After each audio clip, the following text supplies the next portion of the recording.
Hello CS aspirants, I am CS Amisha Joshi.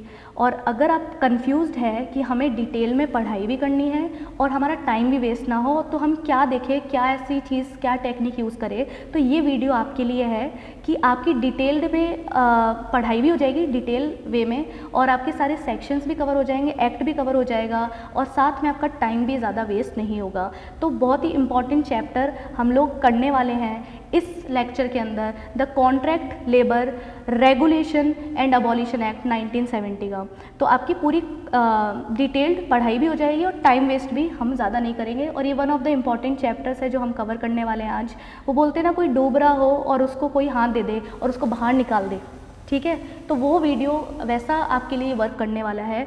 तो as a friend, as your teacher, as your mentor, आज हम लोग ये चीज़ स्टार्ट कर रहे हैं। तो let's start. Okay, let's start the chapter the contract labour regulation and abolition act 1970 1970। तो बहुत ही interesting act, very easy chapter.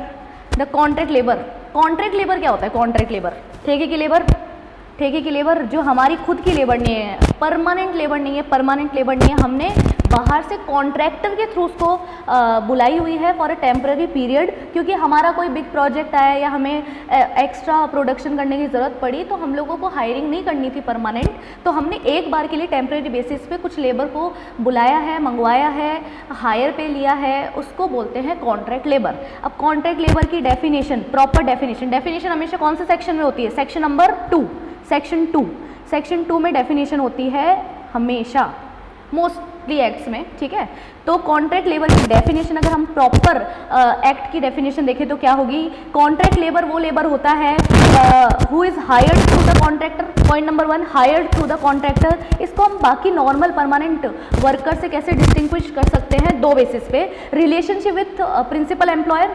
Principal employer कौन होता है? जो बेसिकली एस्टेब्लिशमेंट का एम्प्लॉयर है, जो आपको हायर कर रहा है, जिसका काम करने कॉन्ट्रैक्ट लेबर आया हुआ है, तो उसके साथ रिलेशनशिप इसका अलग होगा। नॉर्मल सी बात है, परमानेंट लेबर के साथ उसका रिलेशनशिप अलग होगा, कॉन्ट्रैक्ट लेबर के साथ अलग होगा, क्योंकि वो उसके परमानेंट लेबर नहीं है, हमेशा नहीं रहने वाले उसके साथ। Method of payment of wages, इस बेसिस पे भी हम डिस्टिंग्विश कर सकते हैं कॉन्ट्रैक्ट लेबर को परमानेंट वालों से, कि मेथड ऑफ पेमेंट थोड़ा अलग होता है। प्रिंसिपल एम्प्लॉयर डायरेक्टली पैसे देता है रेगुलर वालों को, लेकिन यहाँ पे पैसे देने की जिम्मेदारी पहले कॉन्ट्रैक्टर की होती है। प्राइमरी ड्यूटी हमेशा कॉन्ट्रैक्टर की होती है, सेकेंडरी ड्यूटी आपकी प्रिंसिपल एम्प्लॉयर की होती है। तो ऐसे हम लोग डिस्टिंग्विश कर सकते हैं कॉन्ट्रैक्ट लेबर में और आपके परमानेंट में।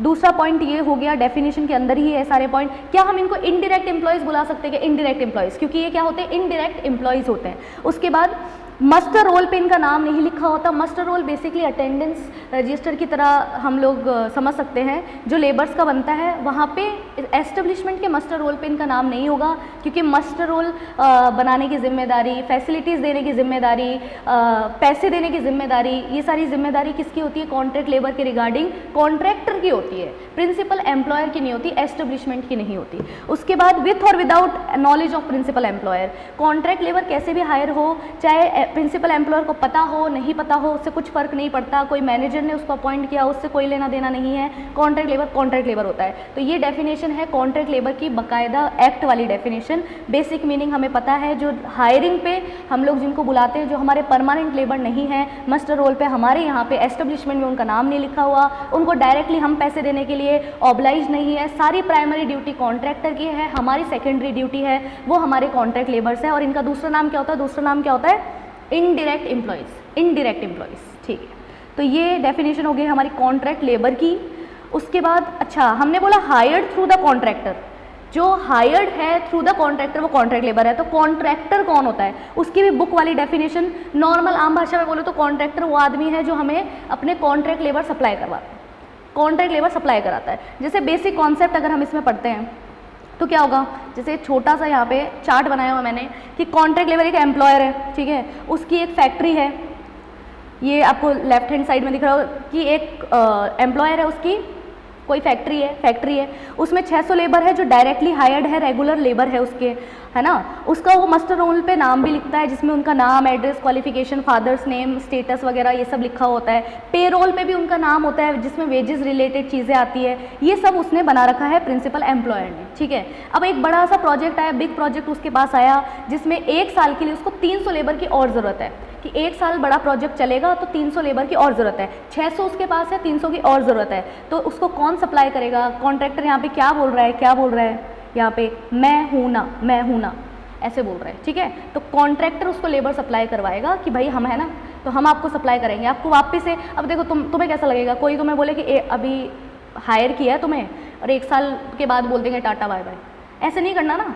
तो रेगुलर क्यों रख रहे हैं? हमें पता है हमें 1 साल की ज़रूरत है, तो आप टेम्प्रेरी बेसिस पे, कॉन्ट्रैक्ट बेसिस पे कॉन्ट्रैक्ट लेबर हायर कर सकते हो। तो ये पूरा कॉन्सेप्ट है। अब ये जो हमारा कॉन्ट्रैक्टर है ये कौन होता है? ये एक्ट ने बताया हुआ है, देखो क्या है। Contractor who supplies contract labour. Contract labour कौन है? जो हायर्ड थ्रू द कॉन्ट्रैक्टर है। और कॉन्ट्रैक्टर कौन है? Who supplies the contract labour, ठीक है। Who undertakes to produce the result, not mere supply of goods and services, ठीक है। ये सिर्फ गुड्स और सर्विसेज नहीं दे रहा, बाकायदा एक रिजल्ट प्रोड्यूस करके दे रहा है। ये अंडरटेक कर रहा है कि मैं प्रोड्यूस करके दूंगा जो रिजल्ट आपको चाहिए वो, ठीक है। इसके अंदर कंस्ट्रक्शन ऑफ बिल्डिंग भी आता है। अरे भाई फैक्ट्री बनाने के बाद कोई बड़ा प्रोजेक्ट आया, फिर आपने कॉन्ट्रैक्ट लेबर हायर करे, कॉन्ट्रैक्टर को अप्रोच किया, सिर्फ इतना नहीं है कॉन्ट्रैक्ट लेबर, इतना नहीं है कॉन्ट्रैक्टर। आपका जिस दिन कंस्ट्रक्शन हो रही है फैक्ट्री की, बिल्डिंग की, उस दिन से भी आप कॉन्ट्रैक्ट लेबर हायर कर सकते हो, उस दिन से भी आप पे कॉन्ट्रैक्ट लेबर एक्ट अप्लाई हो सकता है, ठीक है। तो इसमें construction of building, construction of factory, construction of any other industry आता है क्या? हाँ, वो भी आता है। इसमें क्या सब कॉन्ट्रैक्टर पीस वेजेस भी इंक्लूड होते हैं क्या? हाँ। सब कॉन्ट्रैक्टर कौन होते हैं? कॉन्ट्रैक्टर का कॉन्ट्रैक्टर को हमने कॉन्ट्रैक्ट के बेसिस पे बुलाया, उसने अपने भाई को दे दिया, तो सब कॉन्ट्रैक्टर हो गया भाई। तो सब कॉन्ट्रैक्टर भी कॉन्ट्रैक्टर की डेफिनेशन में आएगा क्या? बिल्कुल आएगा, क्योंकि हमें इनको रिस्पॉन्सिबिलिटी दिलानी है। अगर उसको डेफिनेशन से बाहर कर देंगे तो उन पर रिस्पॉन्सिबिलिटी लेगा कौन फिर? तो सब कॉन्ट्रैक्टर भी आता है कॉन्ट्रैक्टर की डेफिनेशन पे। पीस वेजर्स कौन होते हैं? जो पीस वर्क के अकॉर्डिंग पैसे देते हैं, पीस वर्क के अकॉर्डिंग कि 100 टी-शर्ट बनाओगे तो इतने रुपए मिलेंगे, 50 टी-शर्ट पे इतने मिलेंगे। तो जितने प्रोडक्शन होता है उस हिसाब से आपको पीस के अकॉर्डिंग वेजेस मिलते हैं। तो जो पीस वेजर्स है वो भी क्या कॉन्ट्रैक्टर की डेफिनेशन में आ सकते हैं क्या? बिल्कुल। काम कैसा भी हो, कॉन्ट्रैक्ट लेबर हायर हो रहे हैं, उनको हमें एक्ट के अंदर फॉल करवाना है, उनके इंटरेस्ट को प्रोटेक्ट करना है, सब इसमें आ जाएंगे। तो ये डेफिनेशन क्लियर हो गई। तो हमने 2 डेफिनेशन सेक्शन 2 की पढ़ ली, कॉन्ट्रैक्ट लेबर और कॉन्ट्रैक्टर। अब हम कॉन्सेप्ट पढ़ेंगे थोड़ा सा, ये कॉन्सेप्ट हमने देखा यहाँ पे। अब है सेक्शन 1। सेक्शन 1 से स्टार्ट करते हैं। तो पहले कुछ टर्म्स हमें सीखनी ज़रूरी थी, तो हमने सीखी। एक चीज़ और है इसमें, एक चीज़ है कि contract labour regulation and abolition act है।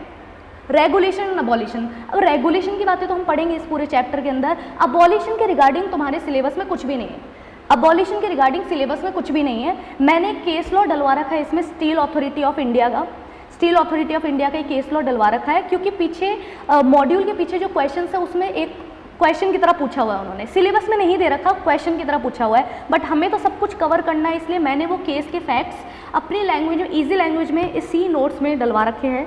तो वो पूरा केस आपको मिल जाएगा यहीं पे, वो हम थोड़ा सा अभी पढ़ भी लेंगे। अबॉलिशन के रिगार्डिंग रेगुलेशन पूरा है। इनफैक्ट यहाँ पे प्रोहिबिशन का भी एक सेक्शन होता है, सेक्शन 10।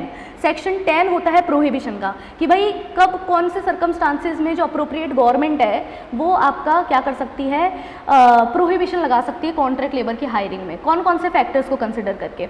तो वो भी चीज़ें हैं। तो हमें 3 चीज़ें पढ़नी है, regulation, prohibition, abolition. Regulation, prohibition, abolition. Regulation तो तुम्हें पता ही है, रेगुलेशन मतलब रेगुलेट करना कोई चीज़ों को, मतलब अलाउड है पर रेगुलेशन है। जैसे तुम्हारे घर पे है कि भाई चले तो जाओ बाहर, 9 बजे से पहले आ जाना, 9 बजे से पहले आ जाना। मना नहीं किया घर वालों ने कि आना ही नहीं, मतलब जाना ही नहीं है कहीं पे, बस टाइम से आ जाना, दैट इज़ रेगुलेशन। प्रोहिबिशन क्या है? वो काम करना ही नहीं है, बिल्कुल भी नहीं करना। सिगरेट पीना अलाउड है क्या घर पे, कि भाई एक दिन की एक पी लेना बस, ऐसा नहीं है। तो प्रोहिबिटेड है ना वो चीज़, बिल्कुल प्रोहिबिटेड है। प्रोहिबिशन। अबॉलिशन क्या है? पहले अलाउड था, पहले अलाउड था, तुमने करी कुछ उल्टी हरकत, घर वालों ने बोल दिया मत जाना बाहर से, बाहर जाना बंद है तुम्हारा, दैट इज़ अबॉलिशन। पहले अलाउड था, बाद में बंद हो, ठीक है। तो तीनों टर्म्स आई थिंक क्लियर है, regulation, prohibition and abolition. Regulation, prohibition syllabus में है, अबॉलिशन के बारे में कुछ नहीं दे रखा है, केस लॉ है जो हम लोग पढ़ेंगे यहाँ पे, ठीक है। उसके बाद सेक्शन 1 पे आते हैं। सेक्शन 1 हमेशा किसका होता है, एप्लीकेबिलिटी का। सेक्शन 2 हमेशा किसका होता है, डेफिनेशन का मोस्टली। तो सेक्शन 1 क्या है, एप्लीकेबिलिटी। किस पे अप्लाई होता है ये एक्ट, सब पे थोड़ी ना होता है। छोटी छोटी इंडस्ट्रीज है उन पे अप्लाई नहीं होता, छोटे छोटे कॉन्ट्रैक्टर्स है उन पे अप्लाई नहीं होता। तो छोटे मोटे बड़े क्या है, देखो क्या है एप्लीकेबिलिटी, एस्टेब्लिशमेंट और कॉन्ट्रैक्टर। पहली बात तो एस्टेब्लिशमेंट और कॉन्ट्रैक्टर दोनों पे ये चीज़ अप्लाई होती है, दोनों पे ये एक्ट अप्लाई होता है। कॉन्ट्रैक्टर पे भी होता है और प्रिंसिपल एम्प्लॉयर जो आपके एस्टेब्लिशमेंट का उस पर भी अप्लाई होता है। तो कॉन्ट्रैक्टर पे भी कब होगा और प्रिंसिपल एम्प्लॉयर पे कब होगा वो हमें देखना है, दोनों की लिमिट सेम ही है। तो देखिए कितनी है लिमिट, हैविंग 20 और मोर देन 20 कॉन्ट्रैक्ट लेबर्स इन प्रीसीडिंग 12 मंथ्स। ध्यान देने वाली बात है, यहाँ पे लेबर्स नहीं है, कॉन्ट्रैक्ट लेबर्स है। Contract labours particularly contract labours अगर 20 या 20 से ज़्यादा है, 20 या 20 से ज़्यादा है आपकी एस्टेब्लिशमेंट में या फिर कॉन्ट्रैक्टर के अंडर में, तो आप पे ये एक्ट अप्लाई हो जाएगा। ठीक है, लिमिट कितनी है 20 और मोर देन 20 होते ही आप पे ये एक्ट अप्लाई हो जाएगा। जिस दिन आपके एस्टेब्लिशमेंट में पिछले 12 महीने में कभी भी एक भी दिन कॉन्ट्रैक्ट लेबर आपके जो है वो 20 हो गए या 20 से ज़्यादा हो गए तो आप पे एक्ट अप्लाई हो जाएगा, सेम विद द कॉन्ट्रैक्टर। ठीक है, बट एजी चाहे तो, एजी कौन है, अप्रोप्रिएट गवर्नमेंट, आइदर वो हो सकता है आपका सीजी और एसजी। इसकी डेफिनेशन मैंने यहाँ पे नोट्स में नहीं लिखवाई हुई है, बहुत ही फालतू सी डेफिनेशन है। अप्रोप्रिएट गवर्नमेंट इस एक्ट के अकॉर्डिंग क्या है कि भाई अगर तुम पे इंडस्ट्रियल डिस्प्यूट एक्ट लगता है, ये बस तुम्हें पता होनी चाहिए, बात याद नहीं करना, रटना नहीं इस चीज़ को। अगर तुम पे इंडस्ट्रियल डिस्प्यूट एक्ट लगता है तो तुम्हारे लिए अप्रोप्रिएट गवर्नमेंट सीजी है, सेंट्रल गवर्नमेंट। और अगर तुम पे इंडस्ट्रियल डिस्प्यूट एक्ट नहीं लगता है, अदर केस में तुम आते हो, तो तुम्हारे लिए एजी कौन है, एसजी है, स्टेट गवर्नमेंट। इतनी सी बात है। तो ये जो भी हो एजी आइदर वो हो सकता है सीजी या फिर वो होगा एसजी। तो जो भी है वो अपने नोटिफिकेशन देके, और गवर्नमेंट हमेशा नोटिफिकेशन कैसे देती है, कैसे बताती है कोई बात, ओजी के अंदर ऑफिशियल गैजेट में, तो ओजी के अंदर नोटिफिकेशन दे के 2 महीने का नोटिस दे के वो आप पे एक्ट अप्लाई करा सकती है। अगर आपकी इंडस्ट्री में या फिर तुम कॉन्ट्रैक्टर और तुम्हारे अंडर 20 से कम लेबर काम करते तो भी, तो वैसे तो ये 20 या 20 से ज़्यादा पे अप्लाई होता है, पर 20 से कम पे भी करवा सकती है गवर्नमेंट चाहे तो ओजी में नोटिफाई करके 20 से कम पे भी अप्लाई करा सकती है। तो ये हमने क्या पढ़ा है, एप्लीकेबिलिटी। एक एग्जांपल देखते हैं, कोई एस्टेब्लिशमेंट है, मान लो चिन्मय ट्यूटोरियल्स सिटी, ठीक है, तो कॉन्ट्रैक्टर है जिसके पास में, जिसके अंडर में 50 कॉन्ट्रैक्ट लेबर्स है, ठीक है, उसने 15 दिए, तो 50 है तो 20 से ज़्यादा हो गए कॉन्ट्रैक्टर के पास, तो इस पे तो एक्ट अप्लाई हो जाएगा क्योंकि 20 से ज़्यादा है इसके पास। लेकिन एस्टेब्लिशमेंट पे होगा क्या, नहीं, वहाँ पे 15 ही रह गए ना, तो एस्टेब्लिशमेंट पे नहीं होगा। दूसरा एग्जाम्पल, 2 कॉन्ट्रैक्टर हैं, कॉन्ट्रैक्टर 1, कॉन्ट्रैक्टर 2, दोनों ही एस्टेब्लिशमेंट सिटी को क्या दे रहे हैं, कॉन्ट्रैक्ट लेबर सप्लाई कर रहे हैं। तो कॉन्ट्रैक्टर 1 जो है वो 15 सप्लाई, मतलब 15 है उसके अंडर, और कॉन्ट्रैक्टर 2 के अंदर 18 है उसके अंडर कॉन्ट्रैक्ट लेबर्स, ठीक है, तो दोनों पे अप्लाई नहीं होगा ना, दोनों पे अप्लाई नहीं होगा। कॉन्ट्रैक्टर 1 में भी 20 से कम रह गए, कॉन्ट्रैक्टर 2 में भी 20 से कम रह गए, ठीक है, लेकिन दोनों ने 10-10 सप्लाई करे हैं एस्टेब्लिशमेंट को। तो क्योंकि दोनों कॉन्ट्रैक्टर से एस्टेब्लिशमेंट के अंदर आज की डेट में कितने हैं कॉन्ट्रैक्ट लेबर्स, 20 होते ही उन पे एक्ट लग जाएगा क्या, हाँ। अगर इन पे एक्ट लगता है तो रजिस्ट्रेशन लेना पड़ता है, एस्टेब्लिशमेंट को क्या लेना पड़ता है, रजिस्ट्रेशन, और अगर कॉन्ट्रैक्टर पे एक्ट अप्लाई होता है तो उसको क्या लेना पड़ता है, लाइसेंस, उसको लेना पड़ता है लाइसेंस, ठीक है, दोनों में डिफरेंस है। एस्टेब्लिशमेंट को क्या लेना है, रजिस्ट्रेशन, अगर उस पर एक्ट अप्लाई होता है तो। कॉन्ट्रैक्टर को क्या लेना है, इंडिविजुअल पर्सन है वो, क्या लेना है उसको, लाइसेंस लेना है, ठीक है। अच्छा, एक और बहुत ही हार्ड सी बात बताती हूँ, बहुत ही खतरनाक बात है, 4 बार रिवाइज करनी पड़ेगी। रजिस्ट्रेशन लेना होता है रजिस्टरिंग ऑफिसर से, लाइसेंस लेना होता है लाइसेंसिंग ऑफिसर से। रजिस्ट्रेशन लेना होता है रजिस्टरिंग ऑफिसर से, लाइसेंस लेना होता है लाइसेंसिंग ऑफिसर से, ठीक है, इस चीज़ को याद करना पड़ेगा। फिर देखो, ये हमने क्या पढ़ा है, एप्लीकेबिलिटी, किस पे अप्लाई होता है, क्लियर। अब है किस पे अप्लाई नहीं होता, नॉन एप्लीकेबिलिटी। तो सेक्शन 1 ही बताता है applicability, non applicability. Not applicable किस पे नहीं होता है, अप्लाई किस पे नहीं होता, देखो, कैजुअल वर्क और इंटरमिटेंट वर्क, किस पे अप्लाई नहीं होता, कैजुअल वर्क और इंटरमिटेंट वर्क। भाई कैजुअल वर्क क्या होता है, ये तो गवर्नमेंट बताती है कि कैजुअल वर्क क्या होता है, डिसाइडेड बाय एजी डिसाइड करता है। इंटरमिटेंट वर्क क्या होता है, इंटरमिटेंट वर्क बेसिकली इसका एक क्राइटेरिया बना रखा है इन्होंने कि इंटरमीडिएट वर्क क्या नहीं होता, वो बता रखा है एक्ट ने कि इंटरमीडिएट वर्क क्या नहीं होता। इंटरमीडिएट वर्क है तो एक्ट नहीं लगेगा, इंटरमीडिएट वर्क नहीं है तो एक्ट लग जाएगा। अब इंटरमीडिएट वर्क क्या नहीं है वो क्या बोल रखा है, अगर वो साल में 120 दिन से ज़्यादा होता है तो वो टेम्पररी कैसे, इंटरमीडिएट कैसे, नहीं हो सकता। तो मोर देन 120 डेज अगर कुछ भी काम हो रहा है तो वो इंटरमीडिएट नहीं है, मतलब एक्ट अप्लाई होगा, हाँ एक्ट अप्लाई हो जाएगा, ठीक है। सीजनल है पर 60 दिन से ज़्यादा का हो रहा है, भाई सीजनल है और 60 दिन से ज़्यादा का हो रहा है तो इंटरमीडिएट नहीं है, एक्ट अप्लाई हो जाएगा, ठीक है। इंटरमीडिएट पे अप्लाई होता है क्या, नहीं, इंटरमीडिएट पे अप्लाई नहीं होता। लेकिन अगर इंटरमीडिएट की डेफिनेशन में नहीं आ रहा तो एक्ट अप्लाई हो जाएगा। इंटरमीडिएट की डेफिनेशन में कब नहीं आता, 120 दिन से ज़्यादा का काम है, नहीं, ठीक है, या फिर सीजनल है और 60 दिन से ज़्यादा का है तो भी एक्ट अप्लाई हो जाएगा क्योंकि इंटरमीडिएट में नहीं आ रहा, ठीक है। एप्लीकेबिलिटी, नॉन एप्लीकेबिलिटी, सेक्शन 1 खत्म अपना हुआ। सेक्शन 2 डेफिनेशन का होता है, 2 डेफिनेशन हमने कवर कर ली है, कॉन्ट्रैक्ट लेबर और कॉन्ट्रैक्टर, कॉन्ट्रैक्ट लेबर और कॉन्ट्रैक्टर। एस्टेब्लिशमेंट, एस्टेब्लिशमेंट क्या होगी, लोकल और गवर्नमेंट और लोकल अथॉरिटी के लिए एस्टेब्लिशमेंट क्या होगी, उनका कोई डिपार्टमेंट, उनका कोई ऑफिस, यही होगा।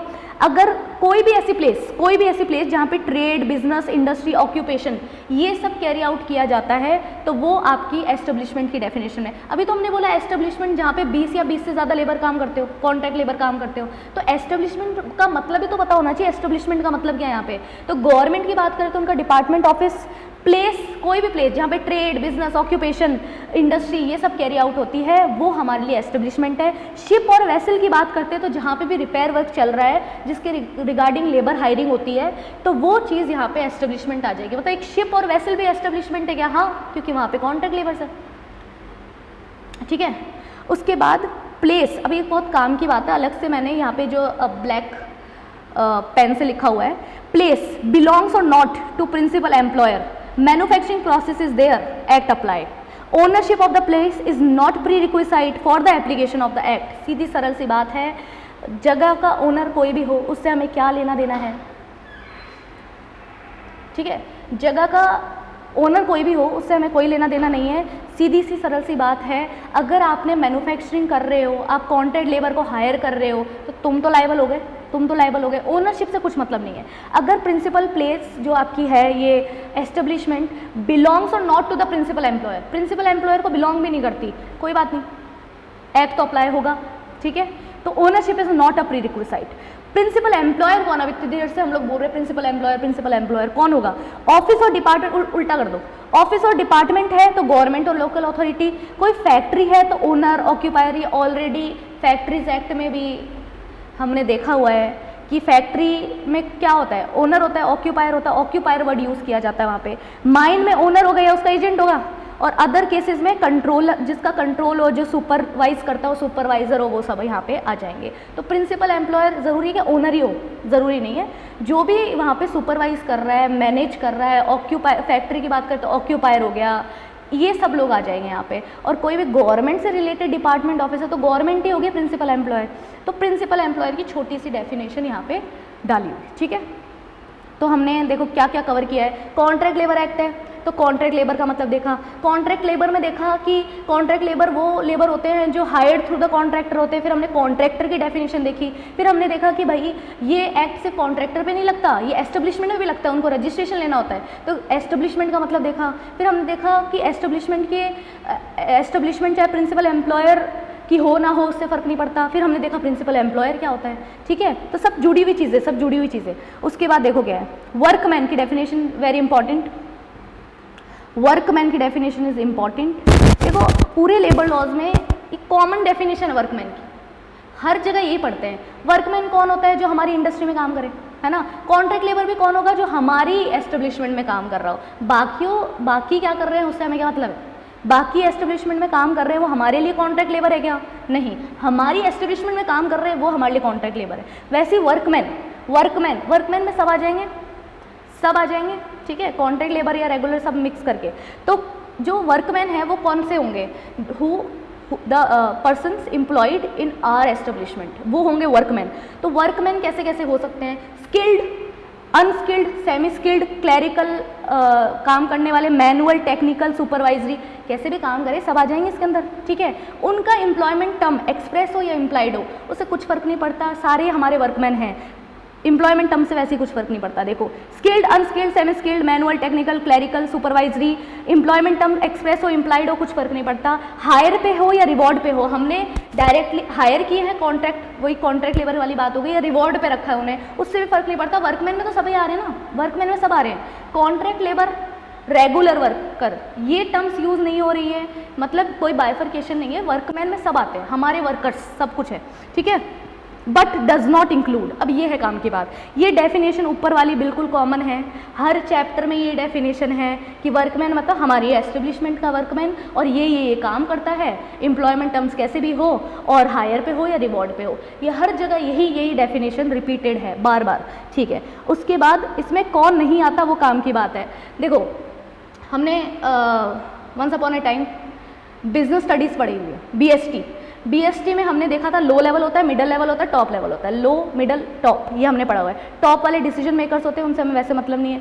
मिडल वाले मैनेजर लेवल पे आते हैं, मैनेजर, एडमिनिस्ट्रेटर्स, ये सब होते हैं। और लो लेवल पे आते हैं हमारे वर्कमैन, लेबर्स आते हैं, और उनके सुपरवाइज़र ये आते हैं लो लेवल पे, लो लेवल पे आते हैं हमेशा। तो जो लो लेवल पे आ रहे हैं, ठीक है, वो क्या कैटेगरी होगी, उसमें कौन नहीं आ रहा है वो हमें देखना है। सबसे पहले मेनली जो मैनेजर और एडमिनिस्ट्रेटिव वाले काम करते हैं वो लो लेवल पे नहीं आते, ऑब्वियसली नहीं आएंगे।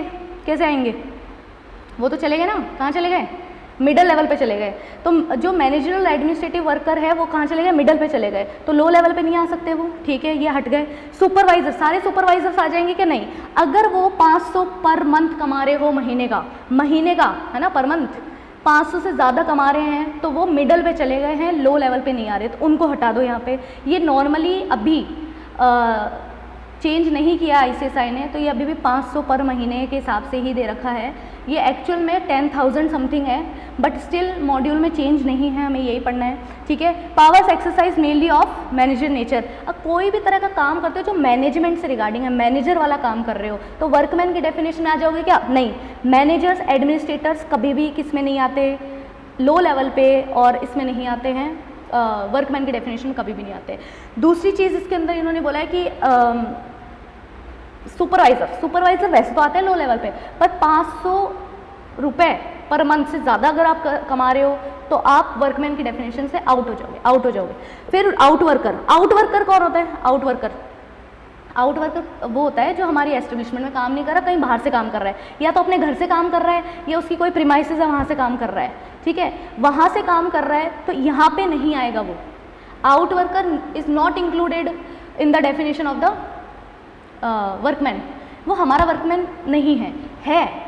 क्यों है, काम तो हमारे कर रहा है, फिर क्यों नहीं है वर्कमैन, क्योंकि हमें उसको फैसिलिटीज़ नहीं देनी ना, पीने का पानी ये सब वगैरह, वो तो अपने घर से काम कर रहा है ना, वो यहाँ पे पानी पीने थोड़ी ना आएगा। तो कॉन्ट्रैक्ट लेबर एक्ट के अंदर हम लोग बात करते हैं हेल्थ और सेफ्टी के रिगार्डिंग, वेलफेयर के रिगार्डिंग। तो वेलफेयर तो तब होगा ना जब वो यहाँ आएगा, यहाँ पे काम नहीं कर रहा, तो आउटवर्कर आउट हो गया है। जैसे एक एक्ट है मिनिमम वेजेस एक्ट, उसमें आउटवर्कर इंक्लूड होता है वर्कमैन की डेफिनेशन में। क्यों इंक्लूड होता है, क्योंकि भाई उसको पैसे तो हमें देने ही है ना, इंक्लूड तो करना ही पड़ेगा वर्कमैन में। आउट हो जाएगा तो पैसे नहीं दोगे क्या, मिनिमम वेजेस देने पड़ेंगे। यहाँ पे क्या आउटवर्कर, एक तो आउटसाइड द एस्टेब्लिशमेंट वो काम कर रहा है, प्रीमाइसेस से काम कर रहा है, या अपने घर से काम कर रहा है, कैसे काम कर रहा है, कुछ भी काम हो सकता है, क्लीनिंग, वॉशिंग, ऑल्टरिंग, ऑर्नामेंटिंग, कुछ भी है ना। कोई आर्टिकल हमने भेजा है वॉश करने के लिए, उसको सुंदर बनाने के लिए, ऑर्नामेंट करने के लिए, वॉश करने के लिए, ऑल्टरिंग, कुछ भी काम हो सकता है, बाहर भेज रहे हैं, लेकिन तो वो नहीं आ रहे। तो 3 लोग नहीं आ रहे इसमें, मैनेजर, एडमिनिस्ट्रेटर, सुपरवाइजर, 500 से ज़्यादा कमाने वाले, और आउटवर्कर, ये नहीं आ रहे, ठीक है। फिर आते हैं सेक्शन 3 के अंदर। अब देखो कुछ डेफिनेशन है आपकी, जैसे कंट्रोल्ड इंडस्ट्री। तो कंट्रोल्ड इंडस्ट्री कौन सी होती है, जो इंडस्ट्री कंट्रोल्ड बाय यूनियन और पब्लिक इंटरेस्ट में काम करते हो। हर चैप्टर में ये डेफिनेशन बार बार पढ़ने की जरूरत नहीं है। ऑक्यूपायर कौन होता है, जो फैक्ट्रीज एक्ट में ऑक्यूपायर है, ठीक है, तो फैक्ट्रीज एक्ट में पढ़ लेंगे। और फिर है वेजेस की डेफिनेशन क्या दे रखी है, जो same as payment of wages act, तो पेमेंट ऑफ वेजेस एक्ट में पढ़ लेंगे, ठीक है। तो ऐसे कुछ फालतू डेफिनेशन जो मैंने यहाँ से रिमूव की हुई है, क्योंकि हर जगह ही है वो, हर जगह ही है, ऐसी फालतू डेफिनेशन पढ़ने की ज़रूरत नहीं। एजी की, कंट्रोल्ड इंडस्ट्री की, ऑक्यूपायर की और वेजेस की इस एक्ट के अंदर, क्योंकि ऑलरेडी कहीं ना कहीं कवर्ड है, ठीक है। उसके बाद सेक्शन 3 और सेक्शन 4 पे आते हैं हम लोग। सेक्शन 3 किसके बारे में है? Central advisory board. सेक्शन 4 है state advisory board. Advisory board क्या होते हैं? जो एडवाइस देते हैं गवर्नमेंट को, एडवाइस देते हैं गवर्नमेंट को। तो जो एडवाइजरी बोर्ड है सेंट्रल वाला वो सेंट्रल लेवल पे बनता है, स्टेट वाला स्टेट लेवल पे बनता है। एक और हार्ड बात आ गई, एकदम खतरनाक सी बात, ठीक है। Central advisory board central level पे बनता है, सीजी बनाता है। ये बनाना कंपलसरी होता है। क्या होता है? मैंडेटरी। और स्टेट लेवल पे क्या बनता है? स्टेट एडवाइजरी बोर्ड बनता है, जो स्टेट गवर्नमेंट बनाती है, और ये डिस्क्रिशनरी है, बनाए तो बनाए, ना बनाए तो ना बनाए। सेंट्रल वाला बनाना ज़रूरी है, ठीक है। तो सेक्शन 3 पढ़ते हैं पहले। सेक्शन 3 का कंपोजिशन दे रखा है सेंट्रल एडवाइजरी बोर्ड का। चेयरमैन होगा, चेयरमैन अपॉइंट कौन करेगा? उसको सीजी अपॉइंट करेगा, सीजी अपॉइंट करेगा। फिर चीफ लेबर कमिश्नर होगा, इसके अंदर बैठेगा, एक्स ऑफिशियो मेंबर की तरह बैठेगा। सीजी नॉमिनेट करेगा अपने मेंबर्स जो रिप्रेजेंट करेंगे खुद सेंट्रल गवर्नमेंट को, कोल इंडस्ट्री, माइंस, रेलवे वगैरह इनको रिप्रेजेंट करेंगे। तो मतलब कौन कौन बैठ रहे? Chairman appointed by CG. फिर बैठ रहे कौन? Chief labour commissioner. सीजी कोई एक पर्सन नॉमिनेट करेगा जो रिप्रेजेंट करेगा उसको खुद को, सेंट्रल इश्यूज जो भी है उनको रिप्रेजेंट करने के लिए एक नॉमिनी बैठाएगा। और फोर्थ पॉइंट है, मिनिमम इसमें 11 होंगे और मैक्सिमम कितने होंगे? 17 होंगे। मिनिमम 11 और मैक्सिमम 17 लोग होंगे, ठीक है। उसके बाद सेक्शन 4 है स्टेट लेवल का स्टेट एडवाइजरी बोर्ड। तो इसके अंदर कंपोजिशन क्या है? भाई चेयरमैन है, यहाँ पे कौन अपॉइंट करेगा? वहाँ पे सीजी कर रहा था, यहाँ पे एसजी करेगा। वहाँ पे चीफ लेबर कमिश्नर था, यहाँ पे लेबर कमिश्नर है। ये भी भाई नॉमिनेट करेगा ऐसे पर्सन को जो खुद एसजी को रिप्रेजेंट करे, कॉन्ट्रैक्टर को रिप्रेजेंट करे या वर्कमैन को रिप्रेजेंट करे। यहाँ पे मिनिमम कितने हैं? 9 और मैक्सिमम कितने? 11। तो मतलब समझ रहे हो, जहाँ पे स्टेट एडवाइजरी बोर्ड खत्म होता है ना, वहाँ से सेंट्रल वाला स्टार्ट होता है, ठीक है। यहाँ पे मैक्सिमम 11 है, वहाँ पे मिनिमम 11 है, और यहाँ पे मिनिमम 9 है, वहाँ पे मैक्सिमम 17 है, ठीक है। तो 9 11 11 17, 9 11 और 11 17 ऐसे मिनिमम मैक्सिमम लिमिट्स हैं मेंबर्स की, ठीक है। उसके बाद एक छोटी सी चीज़ दे रखी है यहाँ पे कि भाई एम्प्लॉयर और वर्कर उनका जो रेशियो है वो सेम होना चाहिए। देखो क्या है, नंबर ऑफ मेंबर्स जो वर्कमैन को रिप्रेजेंट कर रहे हैं वो कम नहीं होने चाहिए उन मेंबर से जो रिप्रेजेंट कर रहे हैं एम्प्लॉयर को। मतलब दोनों का बराबर रिप्रेजेंटेशन होना चाहिए, एम्प्लॉयर और वर्कर का, अलग अलग नहीं होना चाहिए। फिर इनका कितने नंबर ऑफ मेंबर्स बैठेंगे, उनकी टर्म कितनी होगी, उनकी कंडीशन ऑफ सर्विसेज क्या होगी, प्रोसीजर क्या होगा, वैकेंसी कैसे फिलअप की जाएगी, ये सब क्या है? एज में भी प्रिस्क्राइब्ड, जैसे भी प्रिस्क्राइब्ड हो। रूल्स तो है नहीं हमारे सिलेबस में, सब कुछ एज में भी प्रिस्क्राइब्ड है, ठीक है। हो गया सेक्शन 3 एंड सेक्शन 4। सेक्शन 5 तो बहुत ही ईजी सा सेक्शन है, कुछ भी नहीं है। ये ऊपर जो सेक्शन 3 और 4 में हमारी कमिटीज़ बन रही है, हमारी कमिटीज़ क्या, हमारे बोर्ड्स बन रहे हैं, वो मिलके सेक्शन 5 में कमिटी बना रहे हैं अपनी मदद के लिए। जैसे होता है ना कंपनी लॉ में क्या पढ़ा है हमने कि भाई बोर्ड ऑफ डायरेक्टर्स होते हैं, वो अपनी हेल्प के लिए कमिटीज़ बनाते हैं, audit committee, stake holder relationship committee, nomination remuneration committee, CSR committee, ये सब कमिटीज़ बनाते हैं, अपने फंक्शन को अच्छे से डेलीगेट करते हैं और अच्छे से इंप्लीमेंट करने के लिए बेसिकली। वैसे ही ऊपर वाले जो बोर्ड्स हैं हमारे, सेंट्रल बोर्ड और स्टेट बोर्ड, ये अपनी हेल्प के लिए कमिटीज़ फॉर्म कर सकते हैं, उनकी जो भी प्रोसीडिंग्स होगी वो करेंगे वो लोग। तो सेक्शन 5 बस इतना ही है कि दोनों मिलकर कमिटी बना रहे हैं। कमिटी के मेंबर्स को कितने पैसे मिलेंगे, कमिटी के मेंबर्स का टर्म क्या होगा, कौन से उनको रूल्स फॉलो करने हैं, सब एज में भी प्रिस्क्राइब्ड, सब कुछ एज में भी प्रिस्क्राइब्ड, ठीक है। तो जो प्रोसीजरल पार्ट है वो तो एज में भी प्रिस्क्राइब्ड ही चल रहे हैं, ठीक है। सेक्शन 5 तक हमारे कंप्लीट हो गए हैं। सेक्शन 6 और 7 जुड़े हुए सेक्शन है। इससे पहले एक गाना गाएंगे हम लोग, गाना AG OG LOG सुनो जी होता है, पर यहाँ पे रुको जी है। क्या है? रुको जी। AG OG LOG रुको जी, ठीक है। AG is appropriate government, OG is official gazette, LOG is licensing officer and सुनो जी नहीं है, क्या है? रुको जी है, रुको जी में क्या आ रहा है? रजिस्ट्रिंग ऑफिसर, ठीक है। तो सबसे पहले AG OG के अंदर नोटिफिकेशन देकर RO को अपॉइंट करेगा, रजिस्ट्रिंग ऑफिसर को अपॉइंट करेगा, यही है सेक्शन 6, बस इतना ही, ठीक है। AG OG में क्या नोटिफाई करके RO को अपॉइंट करेगा, रजिस्ट्रिंग ऑफिसर को अपॉइंट करेगा, ठीक है। सेक्शन 7 बहुत इजी सा है, जिस भी एस्टेब्लिशमेंट पे ये एक्ट अप्लाई होता है वो रजिस्ट्रिंग ऑफिसर के पास जाएगा रजिस्ट्रेशन मांगने, ठीक है। तो वो अप्लाई करेगा विथ फीस रजिस्ट्रिंग ऑफिसर के पास, रजिस्ट्रिंग ऑफिसर क्या देगा उसको? रजिस्ट्रेशन सर्टिफिकेट दे देगा, ठीक है। तो AG OG के अंदर नोटिफिकेशन देके RO को अपॉइंट कर रहा है, रुको जी को, रजिस्ट्रिंग ऑफिसर को अपॉइंट कर रहा है। सेक्शन 7 में वो क्योंकि वो अपॉइंट हो चुका है रजिस्ट्रिंग ऑफिसर, तो अब हम उससे क्या मांगने जा रहे हैं? रजिस्ट्रेशन मांगने जा रहे हैं, ठीक है। अब देखो सुनो, ये जो रजिस्ट्रिंग ऑफिसर है अगर तुमने कुछ भी रजिस्ट्रेशन के साथ गलत किया, कुछ ब्लैक मार्केट वाली चीज़ें करी, ब्लैक मार्केट वाली चीज़ें कैसे, जैसे फॉर एग्जांपल देखो यहाँ पे, ये देखो सेक्शन 8 हमें पढ़ना है। एस्टेब्लिशमेंट 1 है, एस्टेब्लिशमेंट 2 है। एस्टेब्लिशमेंट 1 जो एस्टेब्लिशमेंट 1 है उसने रजिस्ट्रेशन ले रखा है 400 कॉन्ट्रैक्ट लेबर्स का। कितने का ले रखा है? 400 कॉन्ट्रैक्ट लेबर्स का रजिस्ट्रेशन ले रखा है। और हायर कितने कर रखा है? 200। तो हो गया ना गड़बड़, ज़्यादा का रजिस्ट्रेशन ले लिया, 200 को हायर कर रखा है। अब एस्टेब्लिशमेंट 2 मान लो उसके पास जाती है और बोलती है कि भाई मेरे को 50 लेबर चाहिए, मेरे को दे दे तू, ठीक है। अब 50 लेबर पे टेक्निकली उसको रजिस्ट्रेशन लेना चाहिए एस्टेब्लिशमेंट 2 को, लेकिन don't want to get registered. Establishment 2 नहीं रजिस्टर्ड होना चाहती है, तो वो क्या कर रही है? दूसरे किसी एस्टेब्लिशमेंट से उठा रही है लेबर बिना रजिस्ट्रेशन के। तो ब्लैक मार्केट वाली चीज़ें हो गई एक तरह से। तो यहाँ पे ये सब नहीं चलेगा। जो RO ऐप का रजिस्टरिंग ऑफिसर, उसको गुस्सा आ सकता है कि भाई ऐसे क्या है, तुमने रजिस्ट्रेशन 400 का लिया है, हायर तुम्हारे यहाँ पे रिक्वायरमेंट 200 की है, और फिर अपने रजिस्ट्रेशन से किसी और को सप्लाई करवा रहे हो कॉन्ट्रैक्ट लेबर्स, तो ये तो ब्लैक मार्केट जैसा हो गया। तो रिवोकेशन हो सकता है कि रजिस्ट्रेशन का, कैंसिलेशन हो सकता है कि रजिस्ट्रेशन का। बिल्कुल RO को गुस्सा आएगा और रिवोकेशन कर देगा रजिस्ट्रेशन का।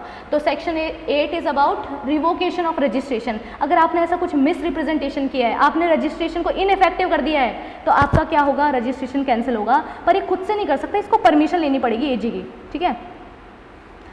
देखो सेक्शन 8 है हमारा। देखो जो RO रजिस्ट्रेशन रिवोक कर सकता है अगर उसको लगता है मिस रिप्रेजेंटेशन और इनइफेक्टिव कर दिया रजिस्ट्रेशन को। तो कंडीशन क्या है? पहले तो ये प्रायर अप्रूवल लेगा अप्रोप्रिएट गवर्नमेंट को, और OOBH देगा प्रिंसिपल एम्प्लॉयर को। OOBH क्या होता है? OOBH opportunity of being heard. अरे वो तो हमेशा देनी होती है ना, कोई भी आप पेनल्टी लगाओ, कुछ भी करो, या कोई भी सज़ा दे रहे हो, तो एक अपॉर्चुनिटी ऑफ बीइंग हर्ड का तो मौका देते हैं कि तू बोल भाई तूने ऐसा क्यों किया, ठीक है। तो ये दो चीज़ें कंप्लीट करने के बाद वो रिवोक कर सकता है, कैंसिल कर सकता है। सेक्शन 9 इसी से जुड़ा हुआ है कि भाई अगर रिवोक कर दिया तो फिर इफेक्ट क्या होगा? इफेक्ट क्या होगा इसका? रजिस्ट्रेशन का। तो अब आप 20 से ज़्यादा लोगों को हायर नहीं कर पाओगे, और क्या होगा इफेक्ट, ठीक है। सेक्शन 10 देखो किसका है? Prohibition on employment of contract labours. Prohibition on employment of contract labours. क्या आप पे प्रोहिबिशन कौन से फैक्टर्स को दिमाग में रख के AG चाहे तो प्रोहिबिट कर सकता है कि तुम रखो ही मत कॉन्ट्रैक्ट लेबर। तो फैक्टर्स सिर्फ 4 है, बहुत ही ईजी। इंसिडेंटल काम करा रहे हो कि नेसेसरी काम करा रहे हो? इंसिडेंटल मतलब कोई मेन काम करा रहे हो क्या तुम कॉन्ट्रैक्ट लेबर से? नहीं भाई, इंसिडेंटल करा रहे तो अलग बात है। तो इंसिडेंटल काम है या नेसेसरी काम है, वो फैक्टर जज करेंगे। फिर पेरेनियल नेचर का काम करा रहे हो क्या? कोई काम है जो परमानेंट है, तो वो कॉन्ट्रैक्ट लेबर से क्यों करा रही हो? तो अपने रिस्पॉन्सिबिलिटी से भागने वाली बात हो गई ना, कि तुम रेगुलर हायर ही ना करना पड़े, कॉन्ट्रैक्टर का हेडेक आएगा, तुम्हारी रिस्पॉन्सिबिलिटी कम हो जाएगी। सब कॉन्ट्रैक्ट लेबर ही हायर कर लेते हैं ना, रेगुलर रखने की जरूरत ही क्या है? फिर तो सभी ऐसा करेंगे। तो इन्होंने क्या बोला है कि पेरेनियल नेचर का काम तो नहीं करवा रहे कॉन्ट्रैक्ट लेबर से। फिर रेगुलर और सिमिलर इंडस्ट्री, मतलब नॉर्मल सी बात है, तुम्हारी एस्टेब्लिशमेंट अब तक रेगुलर वर्कर्स ही काम कर रहे थे वो वाला काम, अब अचानक से कॉन्ट्रैक्ट लेबर रख लिया तुमने, क्यों भाई? सही बात है। या फिर तुम्हारी जैसी सेम इंडस्ट्री रेगुलर वालों से वो काम करा रही है, तो तुम क्यों कॉन्ट्रैक्ट लेबर रख रहे हो, ठीक है। ये तीसरा फैक्टर हो गया। चौथा, तुम्हारे यहाँ पे already sufficient number of regular workers है, बिग प्रोजेक्ट आया है तुम्हारे पास, लेकिन तुम्हारे पास ऑलरेडी इनफ रेगुलर वाले हैं, तो तुम्हें कॉन्ट्रैक्ट लेबर क्यों रखना है? तो 4 फैक्टर को स्टडी करके AG चाहे तो आप पे प्रोहिबिशन लगा सकते हैं कि तुम कॉन्ट्रैक्ट लेबर नहीं रखोगे इस काम के लिए, ठीक है। कौन कौन से हो गए? वापस से रिपीट। इंसिडेंटल या नेसेसरी काम करा रहे हो, नेसेसरी काम क्यों करा रहे हो? पेरेनियल नेचर का काम क्यों करा रहे हो? ऑर्डिनरी रेगुलर कर रहे हैं या सिमिलर वाले रेगुलर से करवा रहे हो, तो तुम्हें कॉन्ट्रैक्ट लेबर क्यों रखना है? और sufficient number of already regular है, तो क्यों कराना है फिर, ठीक है। फिर है सेक्शन 11 और 12, कॉपी पेस्ट है 6 और 7 का।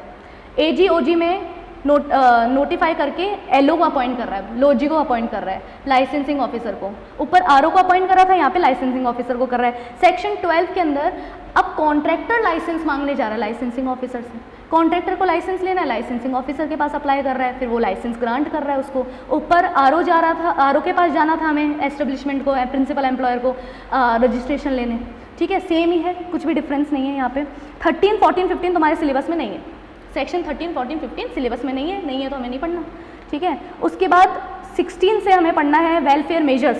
16 में है कैंटीन, 17 में है रेस्ट रूम, 18 में है अदर फैसिलिटीज़ और 19 में है फर्स्ट एड। अदर फैसिलिटीज़ में क्या है? ड्रिंकिंग वाटर, लू एंड यूरिनल्स वगैरह का, वॉशरूम फैसिलिटीज़ और आपके वॉशिंग फैसिलिटीज़, ये सारी चीज़ें आ गई। इसको याद करने का सिंपल तरीका है, पहले हमने खाना खाया कैंटीन में, फिर हम सो गए, खाना खाया, फिर हम सो गए। 16 में हमने खाना खाया कैंटीन में। 17 में हम रेस्ट रूम में जाके रेस्ट किया, हमने सो गए हम लोग। उसके बाद हम लोग क्या गए, पानी पीने गए, ठीक है, पानी पीने गए, वॉशरूम गए, उसके बाद हाथ धोए, ठीक है, वॉशिंग फैसिलिटीज़, फिर हम काम करने गए, हमें चोट लग गई, फिर फर्स्ट एड फैसिलिटीज़, ठीक है। इस तरीके से स्टोरी बना के सीक्वेंस में हम याद करेंगे। सबसे पहले है कैंटीन। कैंटीन कब ओपन करनी पड़ेगी, सब कुछ कॉन्ट्रैक्टर को करना है, पहली जिम्मेदारी कॉन्ट्रैक्टर की है। कब खोलनी पड़ेगी हमें ये कैंटीन, जब 100 या 100 से ज़्यादा कॉन्ट्रैक्ट लेबर हो जाए। कैंटीन कब खोलनी है, जब 100 या 100 से ज़्यादा कॉन्ट्रैक्ट लेबर हो जाए। फैक्ट्रीज एक्ट में ये लिमिट कितनी है, 250 है, 250 है। मतलब रेगुलर वर्कर्स अगर आपकी फैक्ट्री के अंदर 250 से ज़्यादा हो जाएंगे तो आपको कैंटीन खोलनी है, ठीक है। ऑक्यूपायर को कैंटीन खोलनी है, वहाँ पे हमने ये पढ़ा था। बट यहाँ पे कॉन्ट्रैक्टर की जिम्मेदारी की बात हो रही है, तो कॉन्ट्रैक्टर को कैंटीन कब खोलनी है, provided and maintain by the contractor, कब, जब 100 या 100 से ज़्यादा कॉन्ट्रैक्ट लेबर हो जाए, ठीक है। दूसरा हमारा है रेस्ट रूम। रेस्ट रूम में हमने नॉर्मली फैक्ट्रीज एक्ट में पढ़ा हुआ है कि 150 से ज़्यादा वर्कर हो जाएंगे ना, तब हमें रेस्ट रूम बनाना है, लंच रूम वगैरह बनाना है। यहाँ पे ऐसा कुछ नहीं है। अगर रात को रुकवा रहे हो, halt at night, to be halted at night, ठीक है, contract labours if halted at night then you should provide rest room, ठीक है। रात को सोएंगे कहाँ भाई, ठीक है। Contract labour are required to be halted at night, तब करवाना है, provided and maintain by the contractor. Sufficiently lighted ventilated होना चाहिए, तो हर जगह लिखना है, क्लीन होना चाहिए, लाइटेड होना चाहिए, वेंटिलेटेड होना चाहिए, सब होना चाहिए, ठीक है। तो ये वाली चीज़ हो गई। तो रेस्ट रूम कब बनवाना है, जब रात को रुकवाना है। कैंटीन कब बनानी है, जब 100 या 100 से ज़्यादा कॉन्ट्रैक्ट लेबर हो जाए, ठीक है। अदर फैसिलिटी तो कुछ दे रखा ही नहीं है, इसमें कुछ डिटेल्स नहीं है, बस वही 3 बातें हैं कि भाई कॉन्ट्रैक्टर है ना ड्रिंकिंग वाटर लगवाएगा। जैसे फैक्ट्रीज एक्ट में तो बहुत सारी बातें ड्रिंकिंग वाटर पे कि भाई 6 मीटर का गैप होना चाहिए अनक्लीन एरिया से, पीने का पानी आपको लेजिबली मार्क्ड करना है, या फिर ना साफ़ पानी होना चाहिए, कन्वीनियंट होना चाहिए, सफिशिएंट होना चाहिए, है ना, ठंडा पानी कब देना पड़ेगा, ये सारी चीज़ें। यहाँ पे ऐसा कुछ नहीं है, यहाँ पे बस इतना प्रोविजन दे रखा है कि ड्रिंकिंग वाटर प्रोवाइड करा लो और वॉशरूम वगैरह खुलवा लो, वॉशिंग फैसिलिटीज़ मतलब वॉश बेसिन वगैरह लगवा लो, ठीक है। 18 हो गया। 19 फर्स्ट एड फैसिलिटी, इसमें भी ज़्यादा डिटेल नहीं है फैक्ट्रीज एक्ट जितना। फर्स्ट एड फैसिलिटी बस आपको एक्सेसिबल करवानी है और वर्किंग आवर्स में हमेशा रहनी चाहिए फर्स्ट एड फैसिलिटी, बस। तो 16, 17, 18, 19 हमने कवर कर लिया। 20 भी बहुत आसान है, जो हम ऊपर पढ़ रहे थे वही सेम बात वापस से है कि जो 16, 17, 18, 19 वाली वेलफेयर फैसिलिटीज़ है वो किसको देनी है, कॉन्ट्रैक्टर को। कॉन्ट्रैक्टर नहीं दे पाया, फेल हो गया और प्रिंसिपल एम्प्लॉयर ने दे दी, तो क्या वो वापस जाके कॉन्ट्रैक्टर से वसूल नहीं करेगा, क्या बिल्कुल करेगा। ऑलरेडी पैसे दे चुका है कॉन्ट्रैक्टर को, तो फिर तो उसको डेट मान लेगा, और अगर नहीं दिए पैसे तो डिडक्ट करके दे देगा पैसे, ठीक है, क्योंकि जिम्मेदारी, प्राइमरी जिम्मेदारी किसकी है, ये सारी फैसिलिटीज़ देने की, कॉन्ट्रैक्टर की। तो देखो एक बार रीड भी कर देते इसको। Facilities under section 16, 17, 18, 19 are to be provided by the contractor. If principal employer provides the facilities he shall deduct the amount from the amount payable to the contractor और deem it as a debt. Debt मान लेगा, अगर already जा चुका है, पैसे जा चुके हैं तो उसको डेट की तरह ट्रीट करेगा, क्योंकि भाई वो अपनी जेब से क्यों दे, जिम्मेदारी किसकी है, कॉन्ट्रैक्टर की, ठीक है। उसके बाद 21 भी सेम ही बात बोल रहा है, बस ये ऊपर फैसिलिटीज़ की बात थी, यहाँ पे वेजेस की बात है।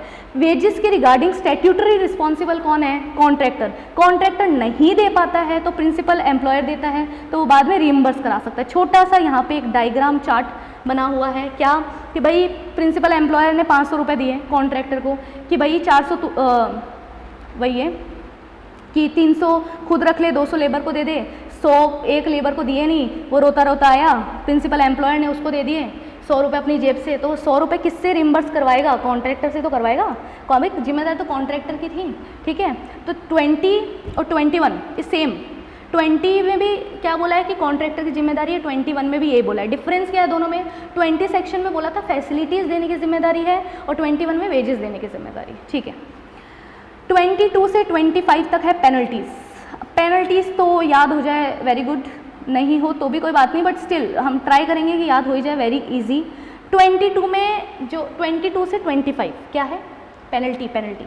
तो फिर इसमें क्या बोला हुआ है कि 22 में बोला हुआ है कि भाई कुछ भी करना, इंस्पेक्टर का ईगो हट मत करना, इंस्पेक्टर का ईगो हट नहीं करना। तो तुमसे वो जो भी मांगे दे दो उसको। पहले वो तुम्हारे दरवाजे पे आ रहा है कि भाई खोलो, नॉक कर रहा है कि खोलो खोलो हमें इंस्पेक्ट करना है, तो उसको मना मत करो, ऑब्स्ट्रक्ट मत करो उसको, रिफ्यूज़ मत करो, नेग्लेक्ट मत करो, इग्नोर मत करो उसको। इंस्पेक्टर है वो, इग्नोर नहीं करना उसको।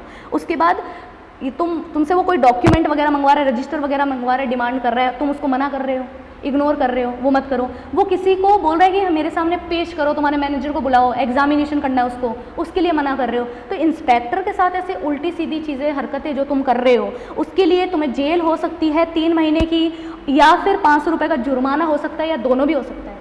ठीक है, तो पहली चीज़ ये है इंस्पेक्टर से रिगार्डिंग, ऑब्स्ट्रक्शन करो, चाहे डॉक्यूमेंट्स ना दो, चाहे किसी को एग्जामिनेशन के लिए आने से प्रिवेंट करो, इसलिए ये पेनल्टी है। 23 की पेनल्टी है कॉन्ट्रावेंशन। तुम कोई भी प्रोविज़न, कोई भी लाइसेंस की कोई रिक्वायरमेंट है, कंडीशन है, कोई रूल्स है इस एक्ट के रिगार्डिंग, कॉन्ट्रैक्ट लेबर के जो रूल्स हैं उसका किसी भी तरीके से कॉन्ट्रावेंशन करते हो तो क्या होगा, 3 महीने की वही जेल, जुर्माना डबल कर दिया 1000 या दोनों भी हो सकता है। ठीक है, ऊपर क्या था 3 महीने 500 या दोनों, यहाँ पे 3 महीने 1000 और दोनों। कंटिन्यूइंग कॉन्ट्रावेंशन माना गया है इसको, क्योंकि कॉन्ट्रावेंशन तो लंबा भी चल सकता है ना। कोई चीज़ की ड्यू डेट थी, या जैसे तुम्हें कैंटीन बनवानी है 7 तारीख को, तुमने बनाई 21 तारीख को, तो कंटिन्यूइंग कॉन्ट्रावेंशन हो गया ना। तो कंटिन्यूइंग कॉन्ट्रावेंशन के लिए पर डे के हिसाब से पेनल्टी लगती है 100 रुपये की।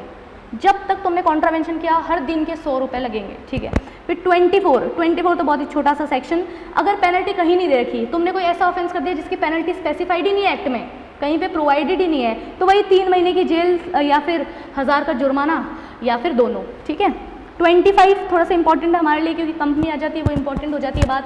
कंपनी के ऑफेंसेस के लिए कौन लाइबल होता है, या कंपनी खुद, कोई भी पर्सन जो इंचार्ज हो या रिस्पॉन्सिबल हो, गिल्टी हो, वो लोग लाइबल होते हैं। अगर प्रूव हो जाए कि किसी डायरेक्टर, मैनेजर, एजेंट या मैनेजर की कंसेंट, कन्वीनेंस या फिर नॉलेज से वो काम हुआ है, तो उनके अगेंस्ट भी प्रोसीडिंग चल सकती है क्या? बिल्कुल। क्या उनको भी पनिशमेंट मिल सकती है क्या? बिल्कुल। ठीक है, तो ये छोटा सा सेक्शन है 25 वाला, ऑफेंसेस बाय कंपनीज। कंपनी तो हमेशा लाइबल होती है, उन पे तो लगता ही है फाइन। उसके अलावा ऑफिसर इन डिफ़ॉल्ट पढ़ा है ना हमने, ऑफिसर इन डिफ़ॉल्ट 2 क्लॉज 60 में, कंपनीज एक्ट में पढ़ा होगा। तो उसके अंदर क्या था, वही है, ऑफिसर इन डिफ़ॉल्ट पे भी लगती है, कंपनी पे भी लगती है। और अगर ये प्रूव हो जाए कि तुम्हारी मंजूरी पे, तुम्हारे कहने पर या तुम्हारी नॉलेज के साथ ये काम हुआ है, तो तुम्हें नहीं छोड़ेंगे हम। ठीक है, प्रोसीडिंग भी चलेगी, पनिशमेंट भी मिलेगी। ठीक है, तो ये सारी बातें हुई। 25 तक हमारा कंप्लीट है। फिर 26, सेक्शन नंबर 26 बोलता है कॉग्निजेंस ऑफ ऑफेंस। कॉग्निजेंस मतलब कंसीडर करना, अपने हाथ में लेना केस को। तो कॉग्निजेंस कौन कर सकता है और कब किया जाएगा? कौन कर सकता है, कब किया जाएगा? कब किया जाएगा? जब इंस्पेक्टर कंप्लेंट करेगा। ऐसे ही खुद कोर्ट ये मामला नहीं उठा सकता। कब किया जाएगा ये कॉग्निजेंस? कब होगा? On the complaint of the inspector. कौन करेगा? प्रेसिडेंसी मजिस्ट्रेट और मजिस्ट्रेट ऑफ फर्स्ट क्लास से इंफीरियर कोर्ट नहीं कर सकता, मतलब सबसे नीचे वाला कोर्ट नहीं कर सकता है। या तो मजिस्ट्रेट ऑफ फर्स्ट क्लास करिए प्रेसिडेंसी, जिनको हम आजकल के टाइम पे मेट्रोपॉलिटन मजिस्ट्रेट बुलाते हैं। तो मेट्रोपॉलिटन मजिस्ट्रेट या फिर मजिस्ट्रेट ऑफ फर्स्ट क्लास, इनसे ऊपर वाले या फिर ये लोग ही कॉग्निजेंस ले सकते हैं, इनसे नीचे वाले नहीं लेंगे। जैसे मजिस्ट्रेट ऑफ सेकंड क्लास, ये लोग कॉग्निजेंस नहीं ले सकते। ये जेआईजेल में हिरार्की पढ़ी हमने, मजिस्ट्रेट और कोर्ट ऑफ सेशन, फिर हाई कोर्ट, सुप्रीम कोर्ट, ये सारी चीज़ें। तो वो वाली चीज़ यहाँ पे आ रही है कि भाई मजिस्ट्रेट ऑफ फर्स्ट क्लास से नीचे वाले कॉग्निजेंस यहाँ पे अलाउड नहीं, वो लोग नहीं सुनेंगे इस एक्ट का मामला। ठीक है, उसके बाद 27, अभी हमने कोर्ट की बात की, तो मामला कब तक सुन सकता है ना, मतलब कब तक हम लोग फाइल कर सकते हैं केस। तो क्या होगा, लिमिटेशन प्रोसिक्यूशन, तो 3 महीने के अंदर अंदर आप कंप्लेन फाइल कर सकते हो। लॉ ऑफ लिमिटेशन पढ़ा होगा, लिमिटेशन एक्ट जेआईजेल के अंदर। नहीं भी पढ़ा तो हर चीज़ का एक समय होता है भाई। आज तुम्हारे घर पे चोरी हुई तो 2 साल बाद कंप्लेन थोड़ी ना करोगे। तो सेम बात है यहाँ पे, मामला हम कंप्लेन कब तक फाइल कर सकते हैं? 3 महीने। लेकिन और कंप्लेन फाइल कर कौन रहे हैं? इंस्पेक्टर के पास 3 महीने का समय है, वो कोर्ट में जा सकता है कंप्लेन फाइल करने के लिए। लेकिन अगर इंस्पेक्टर आया था, उसने तुम्हें एक रिटर्न ऑर्डर दिया कि ये काम कर लेना, उसको तुमने नहीं माना, डिसओबे कर दिया रिटर्न ऑर्डर को, तो वो 6 महीने तक जा सकता है केस करने। लिमिटेशन पीरियड बढ़ जाएगा, डबल हो जाएगा अगर तुमने उसके रिटर्न ऑर्डर को डिसओबे कर दिया तो। ठीक है, तो नॉर्मल केस में 3 महीने, डिसओबे का केस है तो 6 महीने तक लॉ ऑफ लिमिटेशन जाता है। ठीक है, 28 में पावर ऑफ इंस्पेक्टर पड़ा हुआ है हमारा फैक्ट्रीज एक्ट में बहुत डिटेल में है पावर ऑफ इंस्पेक्टर। क्या होता है इंस्पेक्टर का पावर? कहीं पर भी एंटर कर सकता है, एग्जामिन कर सकता है, चीज़ों को उठा के लेके जा सकता है। ठीक है, इंक्वायरी कर सकता है, किसी आदमी से पूछ सकता है क्या है क्या नहीं है, सील लगा सकता है, बोल सकता है कि इन चीज़ों को तुम छेड़ोगे नहीं। ठीक है, कोई भी चीज़ को प्रोसेस या टेस्ट में ले जा सकता है, सेम, बिल्कुल सेम। उसके बाद सेक्शन 29 रजिस्टर रिकॉर्ड मेंटेन करना है, तो फर्जी सेक्शन है। ठीक है, प्रिंसिपल एम्प्लॉयर कॉन्ट्रैक्टर रजिस्टर वगैरह मेंटेन करने पड़ते हैं। नोटिस को चिपका के रखना पड़ता है जिसमें कॉन्ट्रैक्ट लेबर के पर्टिकुलर्स होंगे, कैसा वो काम कर रहे हैं, उनको कितने पैसे मिल रहे हैं, ये सब छोटी मोटी बातें लिखी हुई होगी। कंप्लीट आपका पूरा चैप्टर फिनिश हो चुका है। Very easy, very simple. यहाँ पे सेक्शन का एक लिस्ट दे रखी है पूरी बाकायदा। सेक्शन तक याद हो गए होंगे आई होप। सेक्शन 1 एप्लीकेबिलिटी का होता है, सेक्शन 2 हमेशा डेफिनेशन का होता है, सेक्शन 3 और 4 एडवाइजरी बोर्ड वो दोनों मिलके कमेटी बना रहे हैं सेक्शन 5, ठीक है। सेक्शन 6 से तो हमारा गाना चालू हो जाता है, 6 और 7 तो रजिस्ट्रिंग ऑफिसर का अपॉइंटमेंट हो रहा है, 7 में हम लोग रजिस्ट्रेशन मांगने जा रहे हैं, फिर रजिस्ट्रेशन हमारा कैंसिल हो रहा है 8 में, और 9 में इफेक्ट क्या हो रहा है उस रिवोकेशन का ही सेम चीज़। तो ये तो चारों कनेक्टेड हो गए रजिस्ट्रेशन से रिगार्डिंग। 10 वाला जो है वो प्रोहिबिशन का है, इसको थोड़ा रटना पड़ेगा अलग से। 11-12 से वापस से कहानी चालू हो जाती है, रजिस्ट्रिंग ऑफिसर का अपॉइंटमेंट, 12 में लाइसेंस लेने जा रहे हैं। 13-14 सिलेबस, 15 तक सिलेबस में है नहीं। 16, 17, 18, 19 पहले खाना खाया, सोए, फिर हाथ वो पानी पिया, वॉशरूम गए, हाथ धोए, और फिर काम करने गए, चोट लगी। तो ये 16, 17, 18, 19 हो गए एक साथ वेलफेयर मेजर्स। उसके बाद 20, 21 में हमने लाइबिलिटी देखी कि भाई सारी फैसिलिटी देने की लाइबिलिटी कॉन्ट्रैक्टर की है, फिर वेजेस देने की भी कॉन्ट्रैक्टर की है। 22 के अंदर हमने देखा 22 से 25 पेनल्टीज़। 26 में देखा कि कोर्ट में जाएंगे तभी तो पेनल्टी लगेगी। कोर्ट में गए, कौन से कोर्ट में गए, 27 में कितने टाइम तक गए कोर्ट में, 28, 29 में थोड़ा सा रटना पड़ेगा क्या है, 28 में इंस्पेक्टर की पावर, 29 में register and records. 1 to 29 section हमारे कवर हो गए हैं, डन एंड डस्टेड, ठीक है, कंप्लीट है यहाँ तक। अब देखो सुनो, ये चीज़ तुम्हारे सिलेबस में नहीं है बट मुझे लगता है ICSI पूछ सकता है, इसलिए मैंने अलग से केस लॉ डलवाया हुआ है एब्जॉर्प्शन का। Absorption is not in your syllabus but still very important topic कि भाई एब्जॉर्प्शन मतलब ये होता है कि मान लो पहले तुम्हें अलाउड था कॉन्ट्रैक्ट लेबर रखना, फिर अचानक से कोर्ट का ऑर्डर आया, अचानक से गवर्नमेंट ने बोला कि तुम जैसे AG डिसाइड करा था ना, प्रोहिबिशन लगा दिया तुम पे, अबॉलिश कर दिया कि पहले earlier permitted now not allowed, ठीक है। तो पहले तुम्हारे कॉन्ट्रैक्ट लेबर थे तुम्हारे यहाँ पे, अचानक से ऑर्डर आया गवर्नमेंट का कि भाई कल से ना कॉन्ट्रैक्ट लेबर तुम्हारे यहाँ नहीं होंगे। तो जो कॉन्ट्रैक्ट लेबर को उन्होंने मना कर दिया रखने के लिए, तो तुम उनको निकालोगे या एब्जॉर्प्शन करना उनका ज़रूरी है? क्या तुम्हें उनको रेगुलर की तरह हायर करना ही पड़ेगा, एब्जॉर्ब करना ही पड़ेगा क्या, या तुम उनको टाटा बाय बाय कर दो? तो उसके रिगार्डिंग एक केस हुआ था जिसका नाम था SAIL versus National Union Water Front Workers and others. तो इस केस को डायरेक्टली पूछा जा सकता है, अगर पूछेंगे तो SAIL versus National Union of Water Front Workers and others, ठीक है।